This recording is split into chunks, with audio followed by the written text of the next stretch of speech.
دوای ڕووداوەکانی 16 ئۆکتۆبەر لاهور شێخ جەنگی کە ئەو کات لێپرسراوی ئاژانسی پاراستن و زانیاری هەرێم بوو بە نووسراوی ڕەسمی داوای لە حکوومەتی هەرێم و دامەزراوە ڕەسمیەکانی هەرێمی کوردستان کرد لێکۆڵینەوە لە ڕووداوەکان بکەن و ڕاست و دروستی ڕووداوەکان و تۆمەتباران و خیانەتکاران بۆ خەڵکی هەرێمی کوردستان ئاشکرا بکەن. بەڵام تا ئێستا هیچ لیژنەیەک پێک نەهێنراوە و هیچ لێکۆڵینەوەیەک نەکراوە.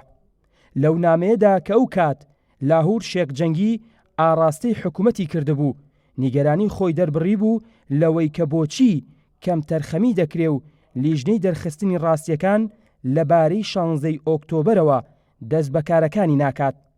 هەر لە نامەکەیدا پێشنیازی کردووە چاو لە هیچ کەس و حیزب و لایەن و تۆمەتبارێک نەپۆشرێ و ئەنجامی لێکۆڵینەوەکان بۆ ڕایگشتی خەڵکی کوردستان ئاشکرا بکرێت.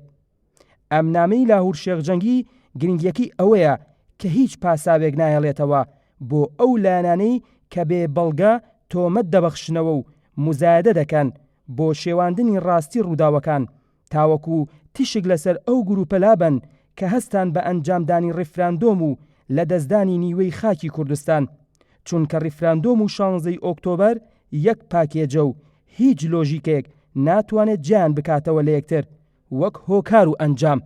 هەروەک تا ئێستا لاهور شێخ جەنگی تاکە کەسە کە داوای کردووە لیژنەی لێکۆڵینەوە بۆ ئەو ڕووداوانە پێک بهێنرێت. تەنانەت خودی مەسعود بارزانی سەرۆکی پارتی دموکراتی کوردستان تا ئێستا کە 3 ساڵ تێدەپەڕێت بە هیچ شێوەیەک داوای لیژنەی لێکۆڵینەوەی نەکردووە بۆ ئاشکراکردنی خیانەتکاران. ئەوەش بە جۆرێک لە خۆتزیینەوە لە تەحملی دەرەنجامەکانی ڕیفراندۆم حیساب دەکرێت. هەرچەندە لە هەرێمی کوردستان لە بچووکترین بابەت تاوەکو گەورەترین ئەگەر لایەنێک مەبەستی بێت لە شەو و ڕۆژێکدا دەیان لیژنە پێک دێنرێت و بەو جۆری دەیانەوێت قسە و بوختانەکان دادەڕێژنەوە. ئاخۆ هۆکاری پێکنەهێنانی ئەو لیژنەی کە لاهور شێخ جەنگی داوای پێگەێنانی کردبوو بۆ دەرخستنی ڕاستیەکان و داوایشی کردبوو چاوپۆشی لە هیچ کەس و لایەنێک نەکرێت چی بێت. ئاخۆ ئەو لیژنەیە تەواوی ئەو سیناریۆدا تاشراوانە لە ناو نابات کە میدیاکانی پارتی و میدیا سێبەرەکانیان کە بە پارەی نەوت و قوتی ئەو خەڵکە دامەزراون بە درۆ ناخاتەوە کە 3 ساڵە بەگوێی خەڵکی بە شەرەفی کوردستان نادادرێت.